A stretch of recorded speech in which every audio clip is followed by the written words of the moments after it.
চাঁদাবাজ মুক্ত বাংলাদেশ চাই, জুলুম মুক্ত বাংলাদেশ চাই, ফ্যাসিজম মুক্ত বাংলাদেশ চাই, গুণ খুন খারাপি মুক্ত বাংলাদেশ চাই। আমরা নতুন ভোরের বাংলাদেশ চাই।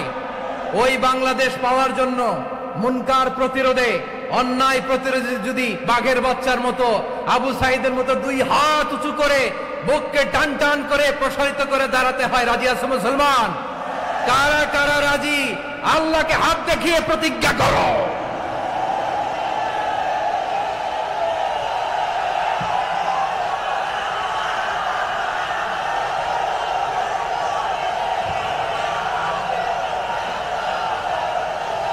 সম্মানিত সুধী,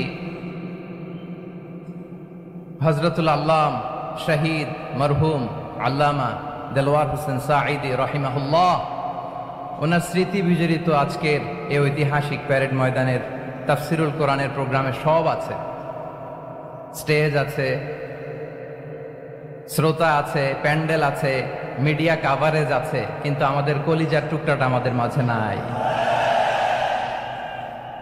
আজকের এই প্রোগ্রামে আলোচক হয়ে এই চেয়ারে আমি না বসে ওই শ্রোতাদের কাতারে বসে যদি আমাদের আল্লামার নুরানি চেহারার দিকে তাকিয়ে ওয়াজ শুনতে পারতাম, আমাদের হৃদয়টা ঠান্ডা হয়ে যেত, আমাদের তৃষ্ণার্ত হৃদয় শান্ত হতো।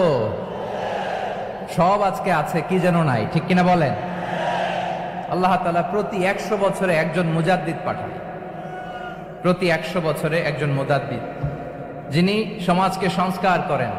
আল্লামা দেলওয়ার হোসেন সাঈদী রাহিমাহুল্লাহ ছিলেন তেমন একজন মুজাদ্দিদ। চিৎকার করে বলেন ঠিক কিনা?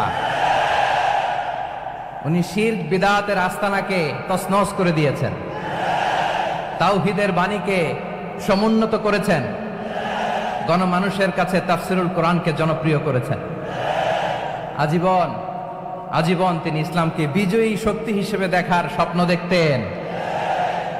এত প্রাঞ্জল ভাষা, এত চমৎকার আধুনিক প্রেজেন্টেশন, গণমানুষের কাছে কোরআনের তাফসিরকে এভাবে জনপ্রিয় করে তোলার মতো ব্যক্তিত্ব আল্লামা সাঈদী ছাড়া দ্বিতীয় কেউ এই বাংলার ভূখণ্ডে নাই।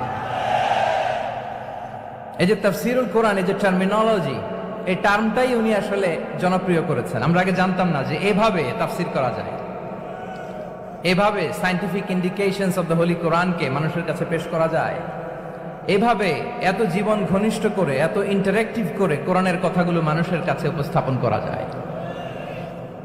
উনি অন্যায়ের বিরুদ্ধে সবসময় সোচ্চার ছিলেন, প্রতিবাদী কণ্ঠস্বর ছিলেন। ওনার আলোচনা শুনলে দেহের রক্ত টকবক করে ফুটতে থাকতো।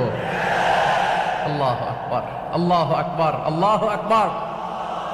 He was a strong mouthpiece of Islamic revivalism. Islamic জাগরণের স্ট্রং মাউথপিস ছিলেন আল্লামা সাঈদী রাহিমাহুল্লাহ। অনেক দোয়া পেয়েছেন, আমরা পড়েছি, এমন জীবন তুমি করিবে গঠন, মরণে হাসিবে তুমি, কাঁদিবে ভুবন। গোটা বিশ্বকে তিনি কাঁদিয়েছেন। আল্লামা যখন ইন্তেকাল করলেন, আমি তখন মালয়েশিয়া থেকে যুক্তরাষ্ট্রে একটা কনফারেন্সে যোগ দিতে যাচ্ছি, কাতার এয়ারলাইন্সে। মালয়েশিয়া থেকে দোহাতে নামলাম। দোহায় যখন আমার ট্রানজিট, তখন শুনতে পেলাম যে আল্লামা বিদায় নিয়েছেন। সোশ্যাল মিডিয়ায় শুনে বিশ্বাস করতে পারলাম না। মুহূর্তের মধ্যেই মাসুদ সাঈদী ভাইকে মেসেজ করলাম, উনি কোনো উত্তর দিতে পারলেন না। মাসুদ ভাইয়ের সাথে যখন কোলাকুলি করি, আমাদের শামীম ভাইয়ের সাথে যখন কোলাকুলি করি, মনে হচ্ছে আল্লামা সাঈদীর ঘ্রাণ পাই।